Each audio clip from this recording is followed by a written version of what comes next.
take a walk on the woo-woo side with me. My name is Michelle Douglas and I am an intuitive healer, transformation coach, and advanced soul realignment practitioner, amongst other things. I am on a mission to empower you to make the right soul-aligned choices so that you can create all of the health, wealth, love, happiness, and success that you desire in your life. If the content in today's episode resonates with you, be sure to visit findmysparkle.com or selfconfidence101.com. See you there.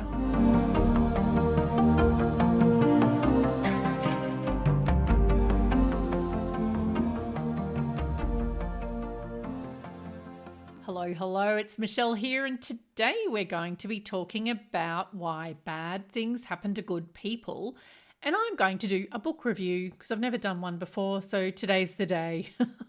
So this book is called Your Soul's Plan, Discovering the Real Meaning of the Life You Planned Before You Were Born, and that's written by Robert Schwartz. Hopefully I said his name correctly.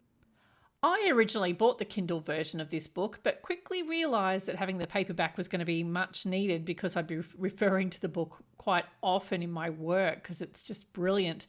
And it's given me a whole new perspective of life, and the stories within the book are just mind-blowing. So I urge you to get your hands on a copy. You will never look at life the same way again, I promise. Why bad things happen to good people is something we often struggle to understand. We often believe that the suffering is meaningless and unfair. But what if the most difficult experience we have had in our lives were not only planned, but also served a specific purpose as well? What if we wanted to grow in a specific life area, so we planned these challenges before we were born? What if we actually planned to experience tragedies in this lifetime? And it seems like a real difficult concept to get your head around, right? Because, why would a child choose abusive parents, for example? Why would you do that to yourself? So it certainly gives lots of food for thought. So the book tells the stories of 10 different people who planned before birth to experience significant challenges in this life. And with the help of a bunch of gifted channels and mediums, the author, Robert, discovers why we choose to experience specific challenges such as illness, difficult relationships, disabilities, the death of a loved one, and more, how we create our life blueprint before we're incarnated, and we also discover why we use these challenges to spiritually grow and heal. So each individual's experience helps me to put my own life into perspective. So if only for that, the book's absolutely worth a read. So what types of bad things happen to good people, and where do I start? There are so many so-called bad things that could happen to an individual, right? So after reading this and similar books, it's become very clear to me that from a soul's perspective, things may not always be as they seem. So here's a summary of some of the so-called bad things that happen to the people in the actual book. So we talk about physical illness, parenting handicapped children, deafness, blindness, drug addiction, alcoholism, death of a loved one, and accidents. So if these challenges were chosen by the soul prior to birth, does it actually make them bad at all? If they chose it? So I guess it would feel that way for the individual at the time, though. We're all given a nice dose of amnesia before coming into our new incarnations into this body, so we can't remember the choices we made as a soul before we came in, right? So this means that when these challenges happen, they will usually feel pretty bad. So having an understanding of why these things are as they appear to be helps the individual to not only heal, at least emotionally, from the challenge, but, to have that understanding of what's really going on.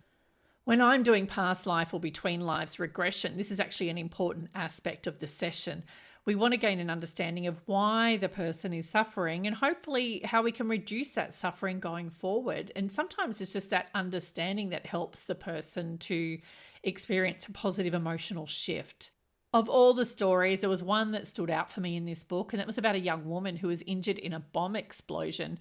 I can't even attempt to comprehend what was going through her head at the time and afterwards, but the story triggered something in me that helped me to understand that things are rarely black or white. Well, I don't want to say any more about this story because I don't think I'll do it any justice, but I just want to just share that really bad things do happen to good people, and it's usually due to a specific planned reason.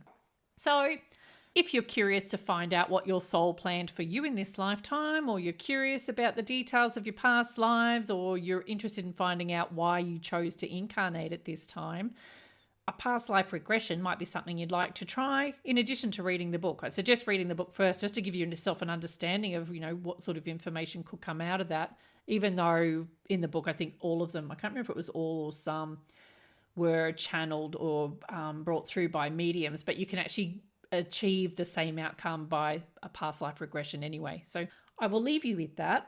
And if you'd like more information about past lives and between lives regressions, just head over to the website and click on let me get the link. I've got to get the heading here on the screen. Click on the past life regression therapy link at the top in the menu, just near the logo there, and have a look, see what you think. And I do these sessions via Zoom or in person. Yeah. So I shall leave you with that, and let's chat soon.